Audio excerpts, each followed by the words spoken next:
We understand what it's about. Their people were dead. They're dead. There ain't no attaboy after this one.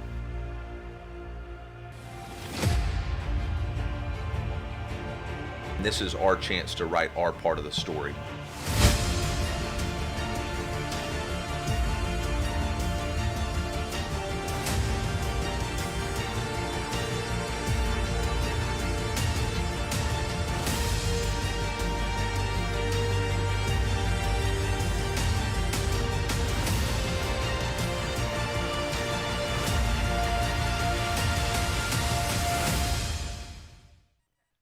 Border war over. It's golden and it is beautiful. I got the guy that wrote this along with page 2 and 3 with me to break down the Tigers' 42-31 win over the Kansas Jayhawks. Quentin Corpuel, Zach Sweet, Chase Jeems, y'all were at the game. What was your immediate reaction following the Tigers' victory? Yeah, it felt like both teams were in the Big 12 again. It was a back-and-forth, high-scoring contest that wasn't decided until the final minutes. And funny enough, so much attention had been paid to the Missouri-Kansas border. It was actually a guy that lived along the Missouri-Illinois border, Jamal Roberts from St. Louis, who ended up icing the game and moving the Tigers to 2-0.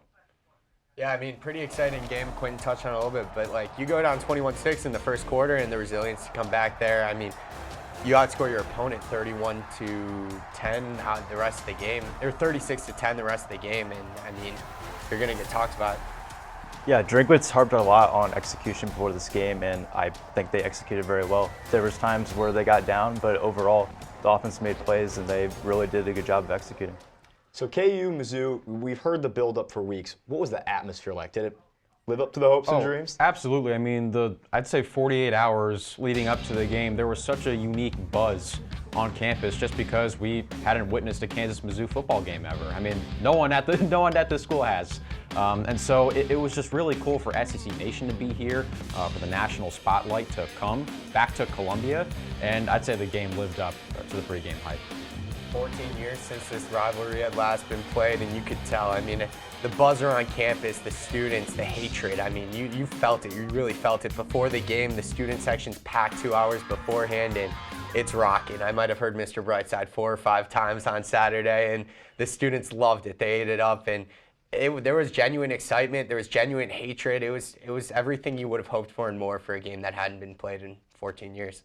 Yeah, I don't think I've ever heard that song that loud from the student section. It was, I've never seen Columbia since I've been here look like it did over the weekend. It was something else. Felt like homecoming almost. Yeah. So many alumni and so many Bigger former players. homecoming. A bigger homecoming. Yeah. Yep. Well, we also got to see a lot of good plays, along with a packed house, and that's what we're going to see right here in our breakdown of the game. You can see it right here, packed house in the border war. First game at Fro since 2006 against Kansas. Bo looking to keep that war drum in Como. His first play of the game finds Brett Norfleet. Look at this. Big man can jump. Get up there, Brett. Pick up a 14. Yeah, we had a rare compound highlight here. Not only the hurdle, but the truck stick at the end. It was a very productive afternoon for number 87. You get to just 4 plays later, Ahmad Hardy breaking one loose. He gallops all the way to the end zone. It's a huge pickup of 32, and the Tigers lead 6-0 after a missed PAT. I mean, super impressive. Talk about setting the tone. What a celebration. But talk about setting the tone on the opening drive of the game. Kirby Moore couldn't have scripted it better. Nice move here at the end to make the guy miss right when you thought you had him, and he's gone. That's Ahmad Hardy for you. The Jayhawks, however, did have an answer after that celebration. Look at that. Oh, Hardy was ready. Jalen Daniels, he's carving up the Tigers. 3 straight drives of touchdowns, capped off by a Jalen Daniels sneak right here, which you can see. Did he get in? We don't really know, but it's 21-6 imaginary bursts. Yeah, really efficient drive here from Kansas. This is the first that you see them really do well here. Daniels, I mean, really a good start to the first quarter. We'll see more of him. Yeah, and then look at that score, 21-6. That's as quiet as I've seen Fro. Must-have drive, 4th down for the Missouri Tigers. From the 3-yard line, they find Mr. Misdirection and Kevin Coleman. Tigers back in at 21-13. That play was absolutely huge. I mean, there are a lot of Luther Burden similarities with Kevin Coleman, and putting him in motion before the snap and getting him the ball immediately, that's another one right there. Yeah, big play. Barry next snap. That's not a cat. That's a Tiger. Zion Young knocking down Daniels. Ball falls all the way into the end zone for a safety. I mean, what a huge play. Talk about the momentum shift right there. Down 21-13, you need to play, and Zion Young goes and makes it. Talk about an even better play. Heads-up play by Jalen Catalan. Nobody really seemed to see it. The refs clearly didn't. It should have been a penalty for batting the ball illegally, but he gets away with it. Genius, and it ends up being a safety. Tigers obviously get the football back after the punt, but they nearly give it right up to the Jayhawks. Look at this right here. Fumble from Ahmad Hardy. Scary moment, Chase. Yeah, you start to worry here a little bit. Bo Pribula also had a fumble. It was a little bit worrisome with the ball security, but later on in the game, they really kind of got it together there.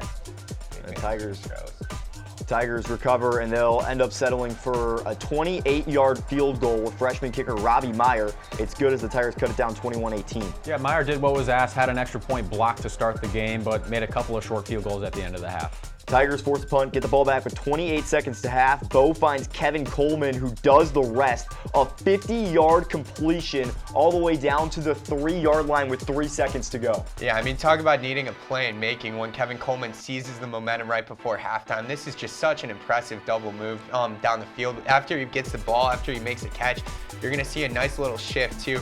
I want to talk about, they got the ball back with 28 seconds here, and you thought maybe they run it and run out the clock, but no. Drinkwitz calls a run play, and Jamal Roberts breaks it, and then Kevin Coleman on the next play gets him set up to score some points before the half. Tigers elect to go for the field goal. It is good, and the Tigers tie it at 21 into halftime. The Tigers, however, will trail 3 in the third. Bo finds Brett Norfleet on 3rd and goal. It's an 11-yard touchdown. The Tigers lead 28-24 for the first time since the first quarter. What a game from Norfleet. This is the first touchdown pass he gets today. Right in the end zone, right up in the middle. What a day for him. And you see the celebration. I don't know what that one is. Maybe the shotgun. KU fans over, they're not having it in the fourth. What the heck happened to that guy? We've got no idea. But Jalen Daniels and company, they don't wait too long to regain the lead. He founds Deshaun Hanaka for the tutty. Jayhawks lead 28-24. Mizzou's defense got fooled on play action a handful of times, and Hanaka was the benefactor not once, but twice. Game on the line here, 4th and 1 for the Tigers. They decide to throw it to a wide open Brett Norfleet. He walks in, 27-yard touchdown. Tigers take the lead 35-31. I mean, utter breakdown in coverage from Kansas. There's nobody on that half of the field. Great play by Bo Pribula to stay calm under pressure because they sent everyone. There was pressure, but Norfleet ends up slipping wide open, as you can see, and I mean, he makes the defense pay, quite simply. 35 yards, he takes it to the house. And after a KU punt, look at this right here. The game sealer himself, Jamal Roberts, calls game 63 yards. Tigers up 42-31. What a way to put more salt under the wounds. A great play by Jamal Roberts there, and a great day for him too. Him and Ahmad Hardy are quite the duo. It's making the Vegas odd keepers happy as well. And yeah, great day for Roberts. We'll talk about him just a little bit later in the show. But more importantly than anything else here probably is the Tigers win their trophy. They get the war drum. They've had it since 2011. They get to keep it one more. Let's hear what Drink had to say about his newfound trophy. Incredibly proud of our team. What an undertaking. To go up 6, we let our emotions get the better of us a couple of times, to be down, find a way to battle back in, tie the game up, take the lead, get down in the fourth quarter, and go on 14 unanswered to put the game away. I'm extremely proud of those guys. Thought the leadership on the sideline was really good, didn't flinch. Bo and Jalen Catalan both talked about this yesterday after practice to our team about we're going to face some things we haven't faced before. We're going to really have to respond. Obviously, Bo did that after the fumble, and I thought our defense kind of settled in right there too. A lot of players stepped up in the game, like Drinkwitz mentioned, especially being down 21-6. It was a war, however, though, so instead of a player of the game, we're going to give out a Medal of Honor. Who are you giving your Medal of Honor to, Quentin? This is a very easy answer, but Bo Pribula was excellent. Once again, his only real low light was the fumble that was eventually returned for a touchdown, but he really bounced back and for the most part was masterful. I mean, knew exactly where to go. Diced up KU's zone defense, found a lot of open pockets, and he made the easy look easy. He knew exactly where he was going almost every time he threw, and I think that's the marker of an elite quarterback. Yeah, I mean, very well said. Pribula definitely looked the part. One of the guys he got the ball to, I'm going to give my Medal of Honor to Brett Norfleet. 7 receptions, 76 yards, 2 touchdowns. Norfleet did everything right seemingly on Saturday. I mean, he was just getting behind the defense, just finding the holes in the zone, like Quentin said, but finding the holes and just waiting for the ball to arrive to him. And then once he was in space, he made the plays, made the easy look easy. I'm going to go with another receiving option in Kevin Coleman Jr. Had 126 yards on 10 catches and a touchdown. I mean, what a game. Truly his first breakout game as a Tiger. And he's really Bo's favorite target as of right now. They're really growing chemistry, and you really saw that on display during this game. Define chemistry and what that looks like between these two. They kind of seemed like they knew where each other were going each time, and they talked about it after the game. Like, this is going to be a duo that you're going to see plenty of this season. He's really finding his way and his role with this team. Bo is supposed to be this running quarterback, but he threw the ball fantastic on Saturday's game. Did that surprise you at all, Quentin? Not really. I mean, to your point, we just hadn't really seen a whole lot of passing from him at Penn State. I mean, he was asked to do some in the bowl game against Ole Miss, and then when he subbed in for Drew Aller against Wisconsin, but was subbed in a lot of running packages as a change of pace quarterback from Drew Aller. And so I think we just hadn't seen it, but it's been so good so far in terms of quarterback play, not just in the SEC, but in the whole country. He's been right up there with the best of them. I'm unbelievably high on Brett Norfleet. I mean, if he can stay healthy, is this something you think is sustainable? Yeah, I mean, it's definitely sustainable. I talked about it a little in our first show, but Kirby Moore had talked before the season about how he wanted to make the tight end position more of an emphasis for Missouri. And Brett Norfleet has been the guy, but he hasn't been able to stay healthy. So if Norfleet's able to stay on the field and continue making plays and making the easy look easy, going back to it, but like getting in the soft spots of zone defenses and just making the catches and running upfield. Like, it's as simple as that, and I could expect to see a lot more of that this year. And he's a big reason why we heard Mr. Brightside like 4 or 5 times in that fourth quarter. We heard it quite a bunch. Speaking of Mr. Brightside, we have a little review segment coming up called The Brightside and the Killers, where you're going to give your bright side to the Missouri football game and then your killer, which is something that the Tigers need to be worried about. So starting with you, Mr. Corpuel, what is your bright side? Execution on 3rd and 4th downs. Mizzou was 4 of 5 on 4th downs, including 2 touchdowns, and I believe 10 of 19 on 3rd downs. That's where they really separated themselves from KU, who was only 3 of 11 on 3rd downs. You talk about comfortability with Bo Corpuel. Looked so comfortable on those 3rd and 4th downs. Clutch catches by not only Kevin Coleman Jr., who took a lick late and that saved the drive and arguably saved the game. And then you talk about Donovan Olubide making a sweet juggling one-handed catch on a 4th down. They just look so comfortable on those money downs. Obviously would rather not find yourself behind the sticks, but this is a trait of teams that play important games late in December and early January, and Mizzou has showed that through these first 2 games so far.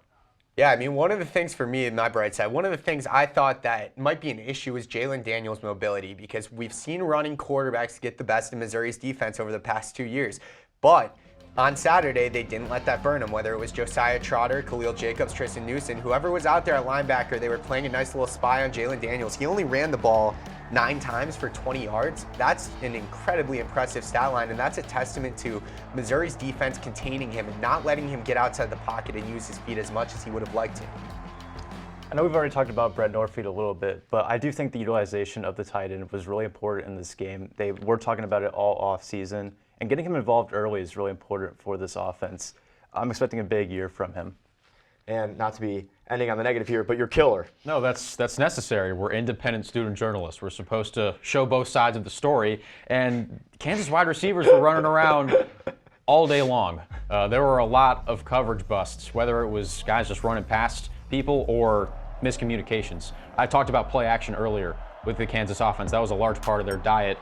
Mizzou on the back end, they bit way too often, and that created open receivers down the field. Mizzou just caught a lot of breaks. That's why we saw, not as many points be put up, because Jalen Daniels would either straight up miss a receiver or there would be drops. KU had a couple of huge drops late. Mizzou cannot count on those drops and those overthrows happening consistently. Yeah, I mean, that sounded extremely passive at the beginning, but it's all right. We'll touch on that later. Infamous student journalist. I'm sure we'll talk about that in a bit. But beyond that, I'm going to talk about the defensive pressure. Only getting 2 sacks up front. I'd like to see more from the tackles, getting quarterback pressures. Missouri only has 4 sacks through its first 2 games. If they can get to the quarterback more often and early, they can fluster him and make him look miserable, honestly. But they haven't been able to pressure the quarterback as much as I would like to see. So I'd like to see more pressure from the 2 tackles, Chris McClellan, Marcus Gracial, going forward. I know there's improvement on the offensive line so far, but I still think there's a ways to go. We saw Caden Green. He did have a over 90 PFF grade, and Dominic Giudice was awarded the Offensive Lineman Player of the Week. But I think especially the right side, it's is work to be done. Bo Peeperell was sacked four times and had 8 pressures. I think you got to limit that in the future. And let's take a look at the game by the numbers here as our little box score comes up, and you can see right there, if you look at the rushing numbers between Missouri and Kansas, 261 rushing yards to just 28.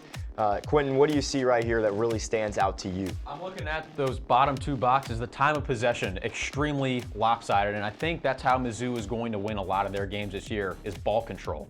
We saw it last year, the game against Mississippi State comes to mind. The way they iced that contest in Starkville was maintaining the rock, going back to the run game, centering their offense around the run game, and not letting the opposition score. The best defense sometimes is just not letting the opposing offense onto the field. I mean, jumping on that, but you out-yarded your opponent 594 to 254, and it's almost disappointing that the game was as close as it was. That's complete domination, 300 more yards than your opponent. We've had one of our analysts here at TKS go viral over the last couple of days for his prediction that he made on our last show. It is Mr. Zach Sweet. He's been shouted out by quite a few names, including many on social media.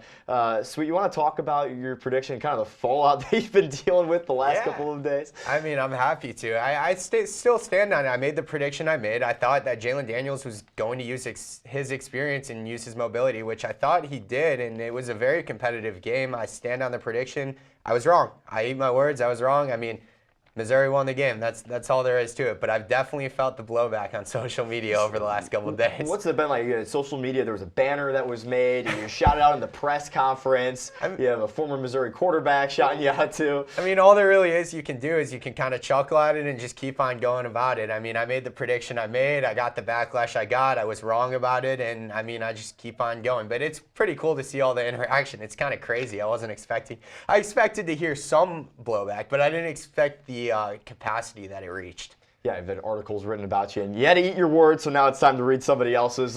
Let's hear some of the comments that you've gotten over the last few days. All right, the first one I got, that's weird, bro, from Brady Cook. I mean, former Missouri quarterback is talking about our clip on the Tiger Kickoff show, so that one was pretty cool. This one comes from Abby Schiss. You should get expelled for this. Luckily, I haven't been expelled yet, so... It's good. Yet, but I'm still here. The next one comes from Big Papa Kyle. Quite the profile picture, Big Papa Kyle, but betrayal always happens from those close. I mean, was it betrayal or was it an honest prediction? I don't know, but clearly it seemed to be some sort of betrayal. The next one comes from Avi Kenninger, and she says, when it comes to KU, journalistic integrity doesn't apply. See, I'd venture the other way. I mean, I think journalistic integrity does matter. Which I would say it's still fine. Thank you. I appreciate the support. It's intact. I appreciate the support I've got. We are in your corner, both literally and in this regard too. Thank you, Quentin. And then the last one I got here is from Chucky D20, and he says, when the Tigers win, he has to get a tattoo of a giant tiger with the final score beneath it. See, I would do that, but I don't think my Jewish ancestors would approve. So I'd like to still be buried in a nice Jewish cemetery one day, and, I'm not going to do all that. But I appreciate the thought. I appreciate the forward thinking. We're really proud of you, Zach, for sticking your neck out and dealing with all of this. But we're very happy we're wrong. And now we're going to have our former, Missouri Tiger, Cotton Bowl winning quarterback tell you why you were wrong in Sideline Study Hall.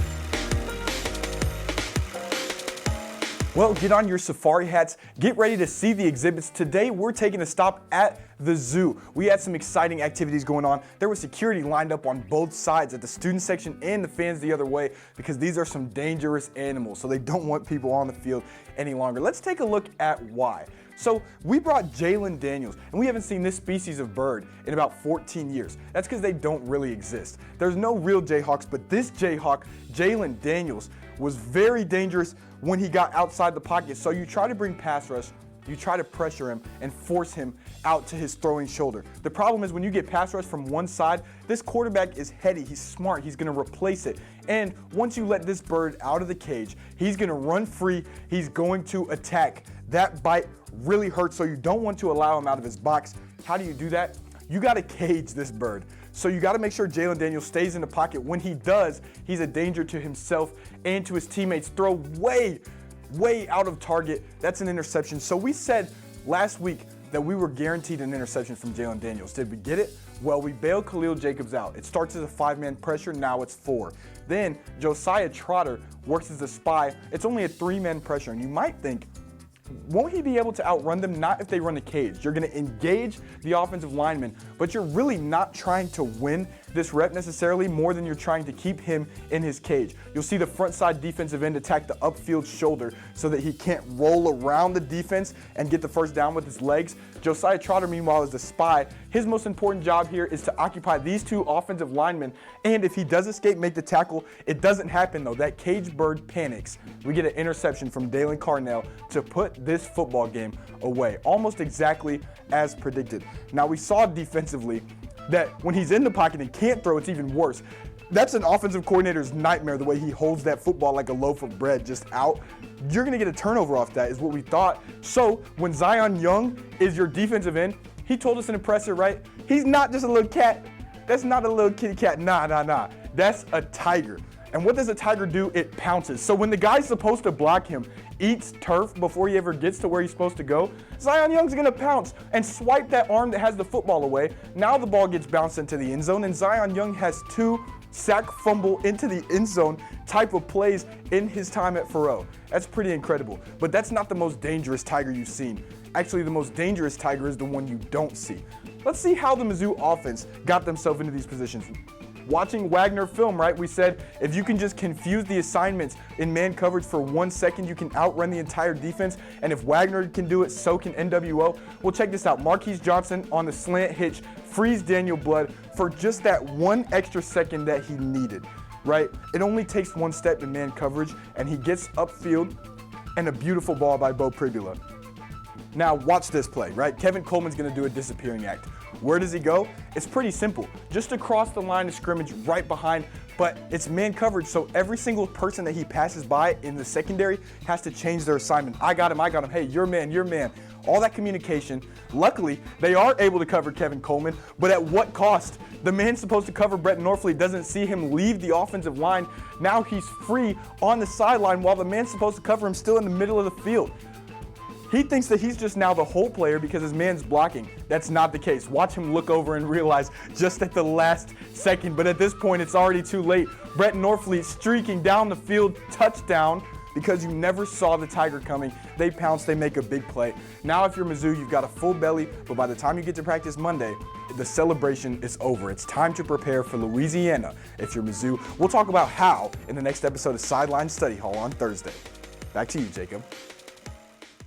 Thanks, Tyson. You gave us the X's and O's, and now it's time to ask some questions. Questions a lot of people are asking. You're going to tell us if it is proven or unproven, because Missouri's always got something to prove. So we'll start with you, Quentin. Bo Pribula is the top SEC quarterback. Statistically, through 2 weeks, proven. In terms of the rest of the season pecking order, still unproven. It's only been 2 weeks, but from what we've seen so far, he has been elite. This is a big one for you, Z. Missouri is a college football playoff contender. Right now, unproven. With the opportunity to prove it over the next couple of weeks. They have wins so far over Central Arkansas and Kansas. 2 games that they were supposed to win, and they did. Let's see how they look. Not Louisiana, but I'm more so looking 2 weeks from now against South Carolina. That's going to be the first big one of the season, and they have the opportunity and the pieces to prove that they are a college football playoff contender if they just continue to win. Talking about your favorite guy, Chase. Kevin Coleman, number 3. Can he fill number 3, Luther Burden's shoes? I'm going to say proven. I know those are really tough shoes to fill. Luther Burden is a great player, but Kevin Coleman's really going to take on this role, and he's already shown what he can do so far in just 2 games. And the Tigers have proven that they are a top 25 team. AP poll coming out on Sunday shows the Tigers are in at 25. Let's take a look at the poll as we get to see the number 1 Buckeyes in first place. There are 11 SEC teams, including 5 future SEC opponents for the Tigers.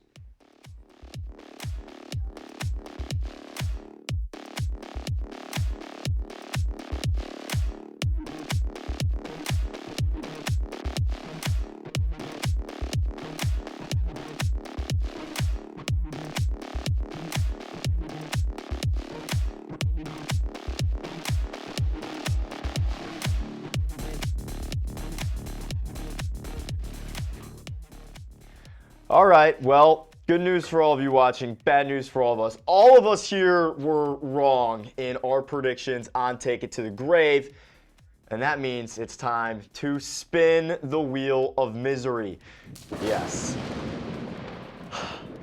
Quentin, we'll start with you. All right. Your prediction of 2 interceptions for Jalen Daniels was wrong. I was and it's time half now right. to spin the wheel. Half right, but that's not going to get it done here. So Nope. time to spin the wheel. Ooh, no whammies, no wham. That's not a wheel game. Oh my gosh. Wow. You're kidding. Quentin landed on safe. That means no punishment for Quentin. The one spot out of 12, right? Boom. 12 spots. There's 2 Oh, there's safe 2 spots. safe. The odds are still not great. Sweet, you've been through enough. You don't have to spin it. This week, you've been called out an oppressor. You've had an article written about you by a national outlet. Pass the wheel to Chase. No, You're no, You good. sure? I think I should have to spin it. You think you should have to spin I it? think. I mean, I made a prediction and I lost again. I mean, I should stand on it. Spin the wheel, my friend. I got you. Don't worry. I got it. You're grave. I'm excited to see what it is. Ooh. Cold take. Cold take. Ooh, Well, I just cold had take. one, You so- don't know what it means. You did. It was a cold take. You're gonna have to take a ice bath. Oh. Yes, and you'll have to do that before our show on Thursday. That is your cold take. Oh boy. Okay. Chase. Well, I'm surprised I didn't go with Kevin Coleman for this prediction, but I guess that's what I get. All right. Oh, wow. You gotta Wow. Respin that. Respin that. No, Wait. Okay. There. Do it for me. Gotta get used to that. Oh, see. Thank you, Jacob. You're welcome. You're You guys welcome. are all I take three care of gonna my spin, beat reporters. You all 3 are gonna spin safe. All right. Well, let's see how this goes. Like, literally, you well, guys can't do it either. This is the worst wheel spinning I've ever seen. Oh, Pretender. Oh no. Pretender means I get to dress up in Tyson's old clothes and walk around campus. So you guys will see what that means when we have our next show on Thursday. And that is Take It for the Grave. The wheel has spoken. The punishments shall come next. Take a look here at the Tigers' upcoming schedule as we wrap up our show here as the Tigers take on the Ragin' Cajuns next Saturday, among some other opponents, as we get a look at that upcoming schedule.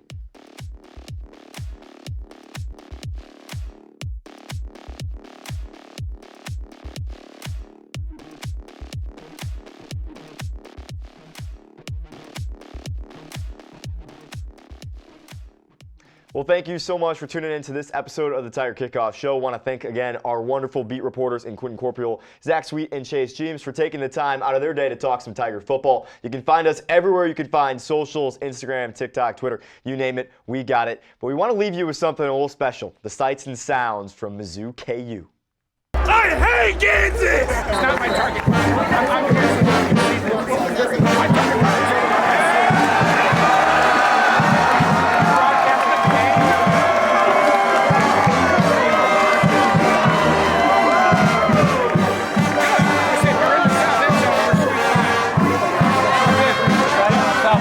What'd you do against Kansas, son? You got your speed. Stick to your out. And he would go through the entire depth chart, and everybody knew that was coming. And then Gary Hinkle, when he got here, won a couple SEC East championships. He kept that going.